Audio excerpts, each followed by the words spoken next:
All right, I think probably everybody is in, so we'll go ahead and get started. Hello, everyone. My name is Sarah Hanson. I'm the Executive Director of Greater Portland Landmarks. And before I hand it over to our Board President, Nate Stevens, I just wanted to go through a few logistics of how we're handling this tonight, since this is our first time doing this virtually. The way it's going to work is you all are off screen, but you can, if you have any questions or anything, you can type them into the Q&A box and we will get them. For the new business section, if you have new business that you would like to bring up, you can just hit the raise hand at the bottom of your screen and we will get that and then call on you. And then for the votes that we're going to take during the meeting, a poll is going to pop up on your screen. You will just make your selection, click submit, and we will be on our way. So I think that is it. So Nate, I will go ahead and turn it over to you. All right, thank you, Sarah, and hello, everyone. Great to see so many familiar names here with us tonight. But it is my great pleasure to welcome you to the Greater Portland Landmarks 56th Annual Meeting and our 2020 Legacy Business Awards presentation. I'm Nate Stevens, President of the Board of Trustees of Greater Portland Landmarks, and thank you all for joining us virtually this evening. So we're going to begin tonight with a very brief annual business meeting, and after that, we will announce our 2020 Legacy Business Awards, very special presentation award. First, we'd really like to thank our preservation partners. This is the Boldest Company, Gardner Real Estate Group, Home Remedies, the Heritage Coppersmiths, Taggart Construction, Stevens Square, Baxter Woods, Diversified Communications, Legacy Properties, Sotheby's International Realty, and Embrace Home Loans. So thank you to all of them for their support. Now, obviously, this has not been a normal year, and it's been a difficult year, as it has for everyone. We were not able to open our beautiful, lovely observatory, which I get to grace my office with, and share its great history with visitors, locals, yourselves, students. And we were not able to host any lovely events this year, including our annual gala, which is a lot of fun, and we get to see so many familiar faces. We didn't get to have lectures or walking tours or small gatherings, and many of our meetings have had to be virtual. And like all of you, I think everyone's gotten fairly comfortable with today's technology, which is definitely a plus. However, it has still been a very busy year, and our board members are working diligently at the committee levels, attending city council meetings, and working on your behalf. And as we cannot go any further without mentioning our absolutely wonderful staff at Landmarks, which we would not be here without. And they have continued to do their amazing work through very difficult circumstances. So thank you to them as well. So even despite these difficult circumstances, we're still here tonight for a brief meeting, but also some celebration for a few special businesses, which we will present later this evening after our business portion. So please stay tuned for that as well. So now I'd like to call the annual meeting to order. So first off on our agenda tonight is the approval of the minutes from last year, which you should be able to see on your screen. They were also sent earlier to you today along with the invitation. So hopefully you had an opportunity to review those. So do I have a motion to approve the minutes? So moved. All right, and do I have a second, please? Second. Thank you, Tom. Is there any further discussion? Okay, so you should see a poll pop up on your screen to vote in favor, in opposition, or abstain. And I think we get the results immediately. I think Sarah will be able to share those results with us when they're ready. Yeah, we're giving everybody just a minute to vote, and then sure. Kate's got it.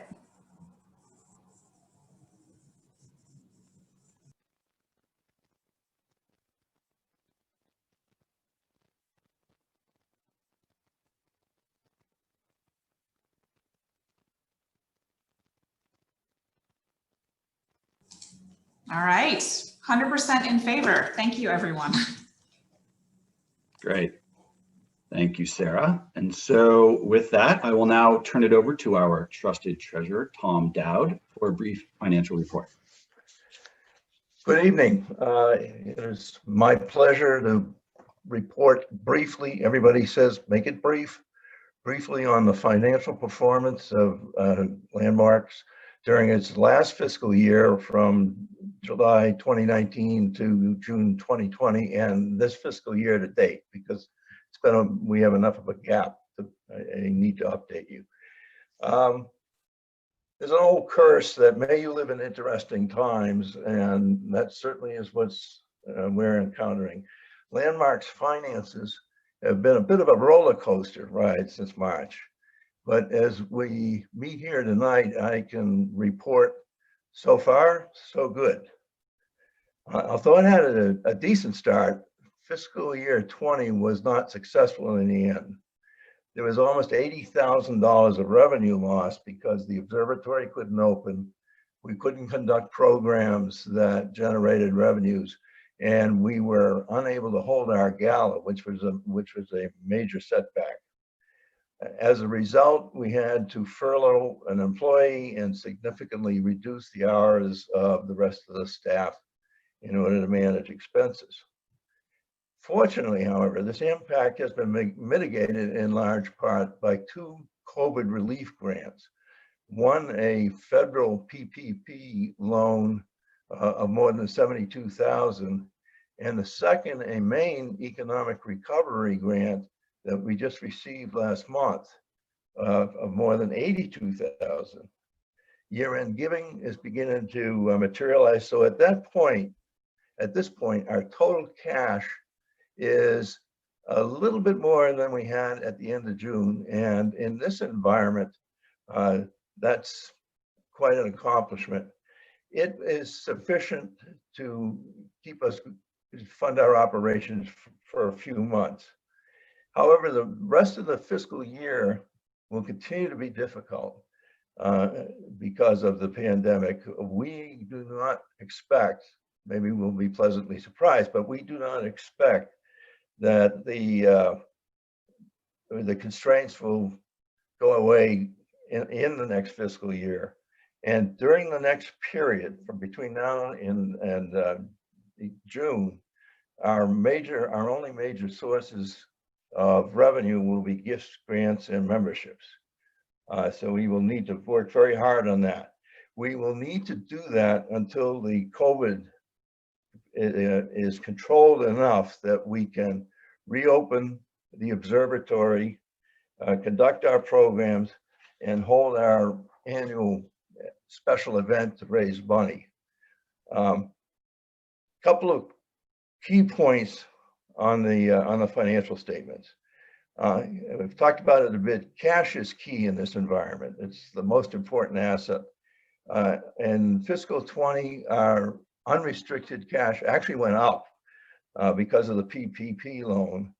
And since then, it is now currently, because of the economic grant, it's now $50,000 more than we had back in June. So that was, that's wonderful place to be there. Restricted operating cash, that's cash where the sources have placed restrictions on how we can use it. On the other hand, went the other direction. It's down about 40,000. Total cash as a result is, as I mentioned, about where we were, a little better than we were at the end of June, which is a good place to be in today's world. Landmarks investments. Now that's another key asset for us. It's another roller coaster, as anybody who's been following the market can attest. But at this point, it's a bright spot. In fiscal year 20, investments increased to $413,000, and they have continued to gain value this fiscal year. And as of a couple of days ago, had increased to $470,000. Needless to say, this is still subject to a risk of market volatility, so we have to worry about that a bit. This is our dry powder. This is a reserve that's available to us if we need it. On the liabilities side, total liabilities in fiscal year 20 went up, mostly because of the PPP loan. That loan will be forgiven this year, so that will be undone when the forgiveness kicks in. Long-term debt has increased 90,000 because of borrowings under the mortgage loan to fund capital improvements and mold remediation at Safford House. As for the income statement, in fiscal year 20, and this is why I said it was not a good year, the loss on paper was over $80,000 compared to fiscal year 19, which was a very good year, a very strong year, where it was we had a positive net income of almost more than $56,000. That's a total swing of almost $140,000 in the wrong direction. That just shows how dramatic this has been. So far this year, we're running into the same problems. They continue, and even although we have reduced our expenses significantly through the end of October, we had incurred a loss of about $75,000. November is a different story, and as a result of the main grants and the gifts that are coming in, we will be back in positive territory in terms of net income. And if we can meet our goals, we should remain positive for the rest of the fiscal year. But we have to meet those targets. As for the Safford House, no surprises. As is usually the case, expenses exceed the rent we collect by several $1,000s every year. And we think of that as the rent Landmarks is paying to occupy the space in the building that we use. So that is one area of stability. So far, we haven't lost. I guess we've lost a couple of tenants, but that's been holding on fairly well. Does anybody have any questions? No, they never are. Well, thank you, and I'll turn it back to Nate. Thanks, Tom, for that very in-depth report. Much appreciated. Everyone's been brought up to speed now on our financial picture. So moving on to the next item, new business. So at this time, I'd like to open up the meeting to any new business and any discussions. So if you have any new business, please use the raise your hand function. And if there is anything, I hope to see it, but I'm going to give it here a few moments to give everyone the opportunity to possibly find that function and raise their hand. So.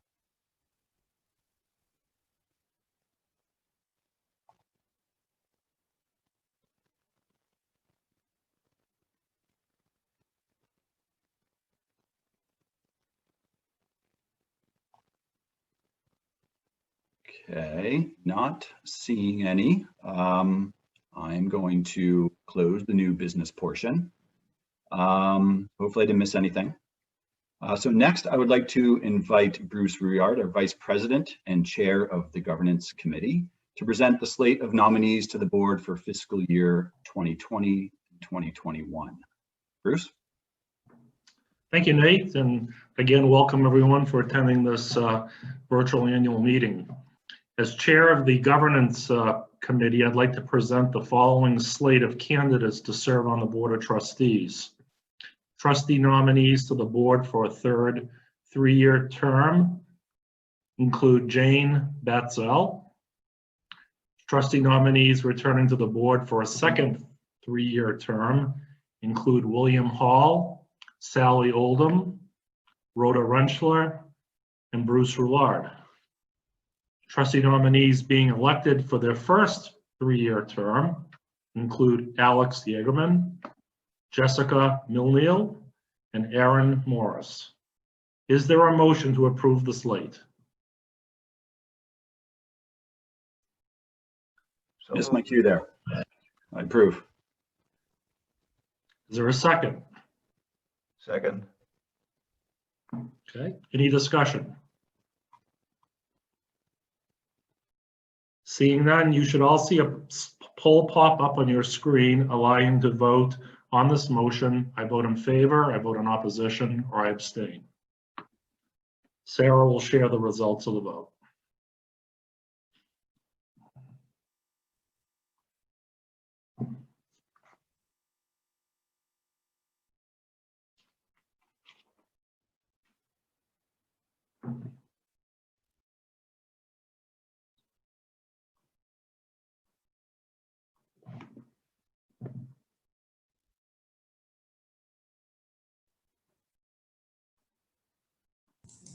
All right, everyone voted in favor. Thanks, everybody. Okay, thank you. Next, I'd like to present the nominees to serve a one-year term as advisory trustees. You can see the list of candidates on your screen.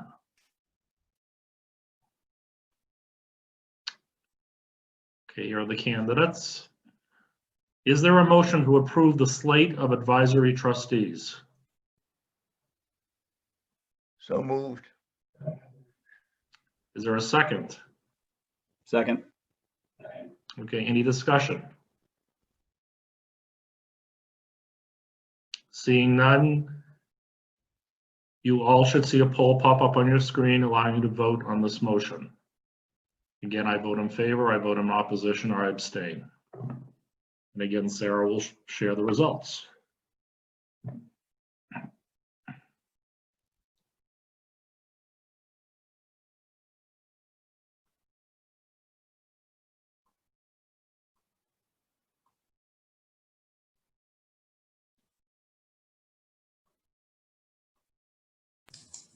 All right, again, everybody voted in favor. Thanks.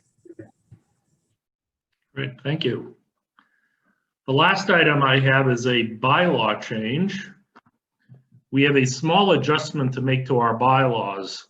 During the September 15th, 2020 Board of Trustees meeting, the board approved one change to the bylaws to adjust the time frame in which the organization is required to host the annual meeting. You can see the changed language on your screen. This change needs to be ratified by the membership.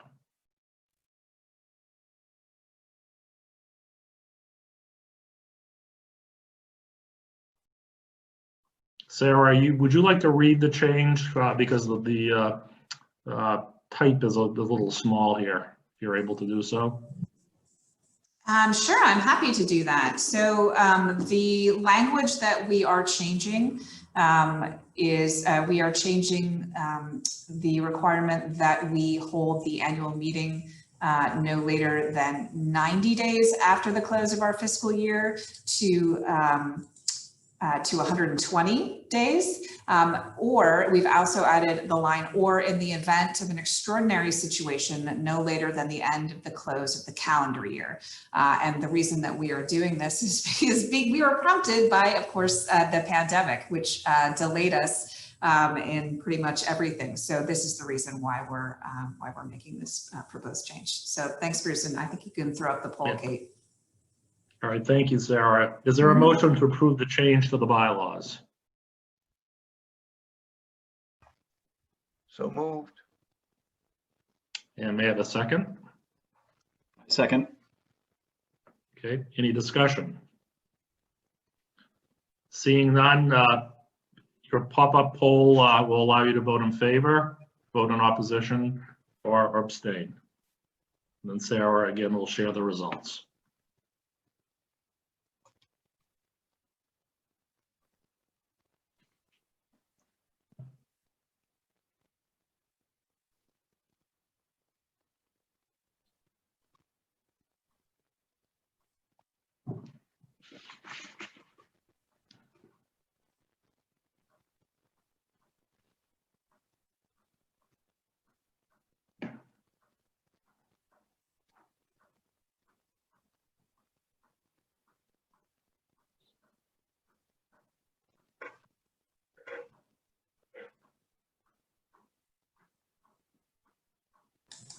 Okay, everybody voted in favor again. Thank you all. Yeah, thank you very much. And now I will turn it back to Nate. Okay, thank you, Bruce. So with that, I'd like to call a motion to adjourn the meeting. Can I have a motion, please? So moved. All right, and a second. Second. Thank you, Bruce. Any further discussion? All right, another vote coming at you. No vote? Okay. Well then, okay, with that, thank you to all of you for staying patient and listening during the business portion of the meeting, and congratulations to all the trustees that were voted tonight. And I'd like to turn it over to our Executive Director, Sarah Hansen, to present our Legacy Business Award. So I hope to see you all shortly in person. All right, Sarah. Awesome. Thank you so much, Nate. And thank you to Bruce and Tom as well. And Kate, of course, helping with tech behind the scenes. This year we were celebrating Maine's 200th birthday, and we had hoped to present our Legacy Business Awards at our big bicentennial birthday bash in June, but the pandemic had other plans. So we are very happy to share these winners with you tonight. We're really thrilled to be presenting this as our inaugural Legacy Business Award winners. Greater Portland is home to an extraordinary amount of local businesses that have really helped define our character, our culture, and of course, our architectural heritage. And we want to honor Maine-owned businesses that were founded more than 100 years ago and were around during the centennial celebration and have come to symbolize Greater Portland over the last century. So here we go.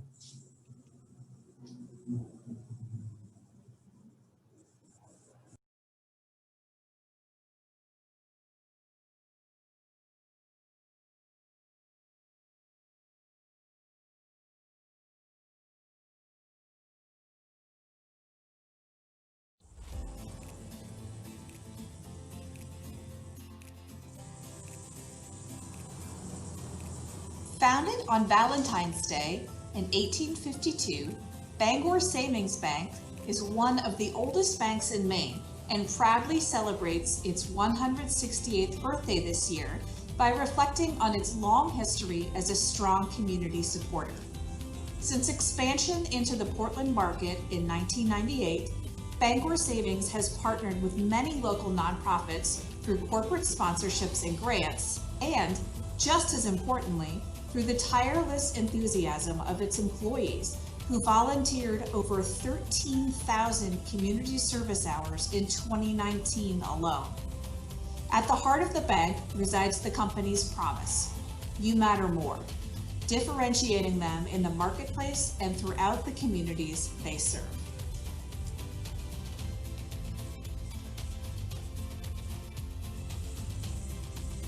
Founded in 1854, H.M. Payson is one of the oldest privately owned independent investment firms in the U.S. still operating under its original name. Founder Henry Martin Payson was born in 1821. He went to work right out of school, and in 1846, at age 25, he and a partner opened a hardware store on Exchange Street. Within 3 years, the store would fail. Henry's 6-month-old son and wife would both die, and Henry would be left bankrupt. Henry set off in 1849 to join the California Gold Rush, but returned empty-handed 5 years later. While away, he learned the importance of reliable financial agents in long-distance trade. He saw an opportunity in burgeoning trade with Canada through Portland. He opened a small stock brokerage on Exchange Street and got to work. With over $4 billion in assets and more than 1,200 fiduciary clients, including individuals, trusts, foundations, endowments, and government agencies, H.M. Payson understands that they are stewards of a 166-year legacy built on the highest ethical standards, and their continued commitment to integrity, independence, and intelligent investing would likely make Henry Martin Payson very proud today.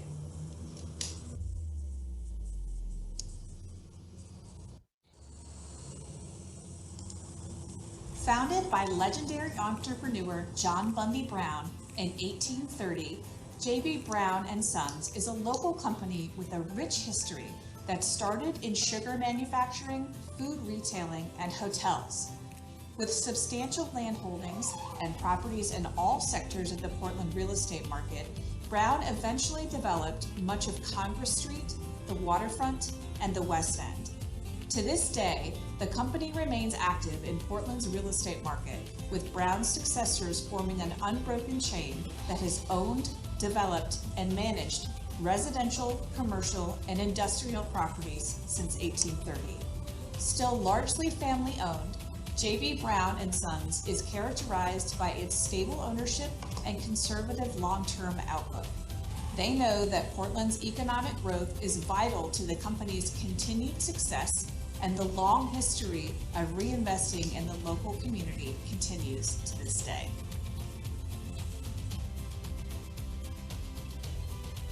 Springer's is Maine's oldest operating jewelry store and is one of the oldest fine jewelers in the United States. For 150 years, Springer's Jewelers has celebrated their clientele's most important life moments. Established in 1870 by George T. Springer in nearby Sacarapa, now Westbrook, Springer's offered a wide range of optical goods, stationery, and artist materials, fancy goods, and of course, fine jewelry. By the turn of the century, the company had moved from nearby Sacarapa to 515 Congress Street, where Edmund Beaulieu Sr. acquired the store. In 1947, Ed Beaulieu Jr. joined his father in the business, and Springer's moved to one of its current locations at 580 Congress Street. The company has remained a family-owned business for 4 generations. Springer's prides itself on the relationships they maintain with local organizations and leaders in their work to give back to the communities that have supported them all these years.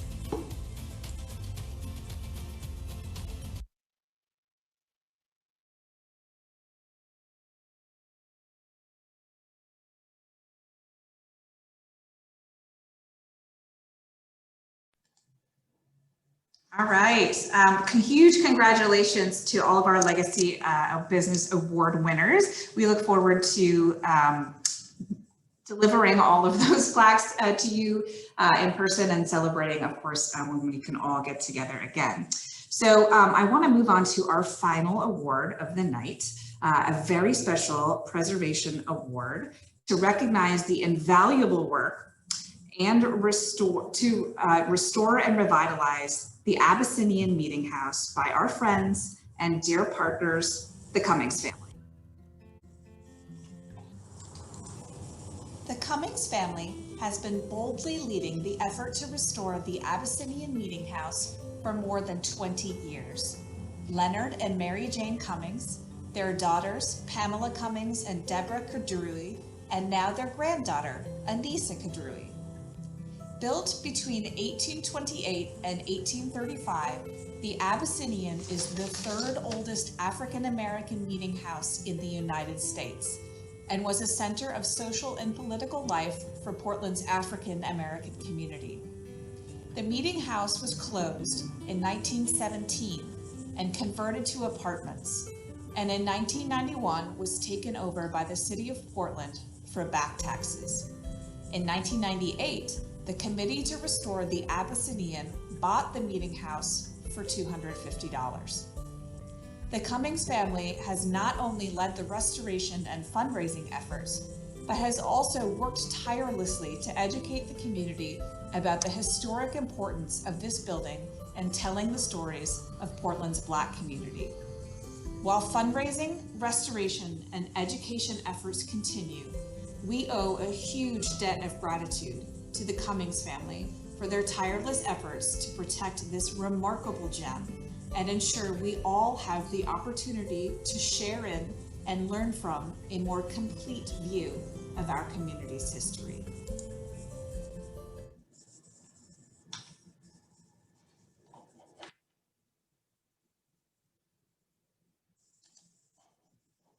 Sorry for the little video snafu there.